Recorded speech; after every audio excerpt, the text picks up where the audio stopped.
안녕하세요 여러분. 요즘 미국 국채금리가 빠르게 상승하면서 주식시장이 크게 출렁했는데요. 이런 상황이 AT&T 같은 통신주에는 어떤 영향을 끼치는지 오늘 영상을 통해서 알아보도록 하겠습니다. 그럼 시작하겠습니다. 우선 최근 시장에 큰 변동을 이야기한 미국 10년 국채금리 차트인데요. 보시다시피 지난 10월부터 스물스물 오르던 금리가 최근 들어 가파르게 상승하면서 1.6%를 터치했습니다. 상승률로만 보면 무려 200%가 넘는 상승률이었습니다. 하지만 워낙 낮았기 때문에 시장이 놀란 거지 수치로만 비교하면 코로나 이전 수준에도 아직 못 미치는 수준입니다. 국채의 금리가 상승한다는 건 가격이 하락한다는 소리기에 역시나 가격은 지난 1년 중 최저치를 기록하는 중이네요. 이런 와중에 1.9 트릴리언 달러에 달하는 세 번째 코로나 부양책이 지난 주말 상원을 통과해서 곧 시중에 풀릴 예정이라 인플레이션에 대한 사람들의 우려가 커지고 있고 이런 점이 주가에 반영된 게 아닌가 하는 의견이 있는데요. 과연 인플레이션이 현재 어느 정도 수준인지 알아보도록 하겠습니다. 우선 인플레이션이 심해지면 그만큼 현금의 값어치가 떨어지기에 반대로 금 가격이 상승하는데요. 보시면 금 가격은 가파르게 하락하고 있는 추세입니다. 고점 대비 무려 20%나 하락했는데요. 매수하고 싶은 마음이 들 정도로 많이 빠졌네요. 그럼 현금의 값어치는 하락했는가 보면 코로나 이후 주식으로 돈이 몰리면서 자연스럽게 하락했던 달러 가치는 오히려 최근 들어 바닥을 다지고 상승하고 있는 추세입니다. 뭔가 정상적인 인플레이션 공식하고는 맞질 않네요. 그럼 인플레이션 레이트를 보도록 하겠습니다. 1월까지의 기록만 나왔고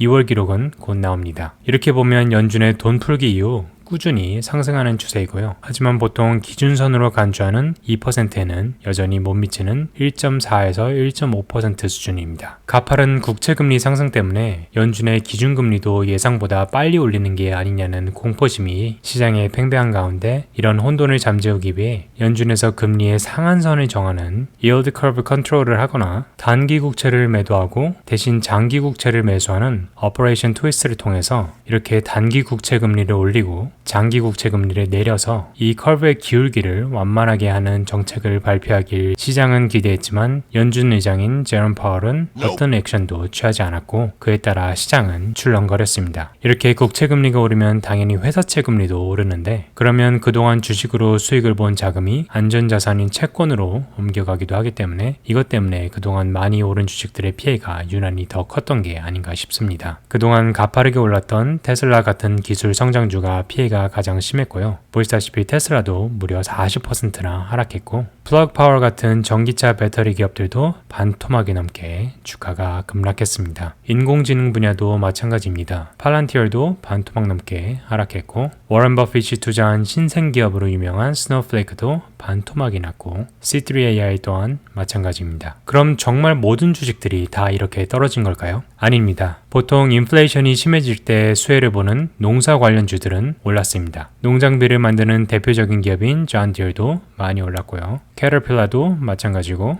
에이지코도 신고가를 찍으며 상승했습니다. 그럼 인플레이션이 아직 심각한 수준은 아니더라도 상승세이기 때문에 연준이 예상보다 빠르게 기존 금리를 올리고 풀었던 돈을 다시 수거하는 테이퍼링을 시행해서 기업들과 사람들이 융자를 덜 받고 덜 투자하고 지출을 줄이는 디플레이션으로 들어가 경기 침체가 시작되는 건지 알아보도록 하겠습니다. 일단 미국의 실업률은 물론 코로나 이전엔 턱없이 못 미치지만 그래도 빠르게 회복하는 모습을 보여주고 있습니다. 또한 기업들이 더 많은 공장을 가동하고 물동량이 더 늘어나고 하면서 석유 가격은 이미 코로나 이전 수준을 회복한 수준이고 특히 $50 선을 넘어섰기에 셰일가스를 시추해도 되고 이는 곧 더욱 빠른 실업률의 회복으로 이어지고 있습니다. 또한 산업이 성장함에 따라 사용하는 전기 사용량을 측정하기 좋은 구리 가격 또한 엄청난 속도로 상승하면서 산업의 가파른 성장세를 대변하고 있는 모습입니다. 이렇게 기업이 잘 돌아가면 당연히 융자해준 금융기업들의 주가도 올라가는 것이기에 뱅크 오브 아메리카 주식도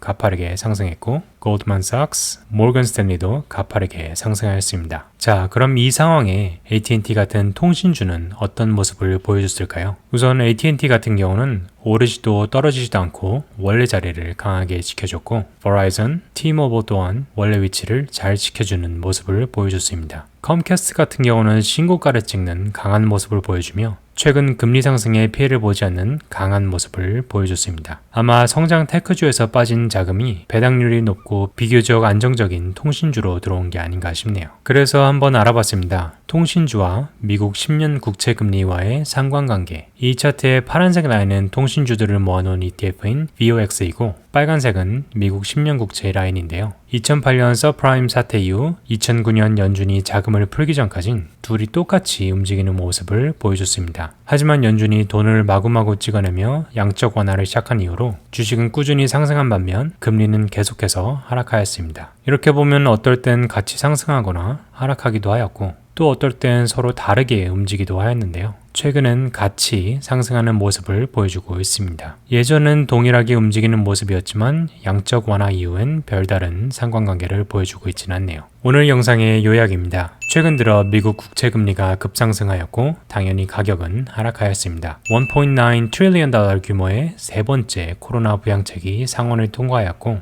이에 따른 인플레이션 우려에도 금 가격은 하락, 달러 가격은 상승하였습니다. 인플레이션은 1.4%에서 2월은 1.5% 정도가 예측되고 있고요. 국채 금리가 빠르게 상승하고 있음에도 연준은 아직까진 YCC나 오퍼레이션 트위스트 같은 금리 상승을 안정시키는 그 어떤 액션도 취하고 있지 않습니다. 그에 따라 회사채 금리도 덩달아 상승하고 있고 그동안 가파르게 올랐던 테크 성장주들이 가파르게 하락하였습니다. 하지만 인플레이션 방어용 농업 관련주들은 상승하였고요. 이런 인플레이션 우려에도 경기는 성장세를 보이고 있습니다. 실업률은 떨어지고 석유, 구리 가격은 모두 상승하며 이에 따라 금융주들도 상승하였습니다. AT&T 같은 통신주들은 떨어지지도 오르지도 않고 위치를 사수하고 있으며 이런 통신주들은 국채금리와 별다른 상관관계를 보여주진 않고 있습니다.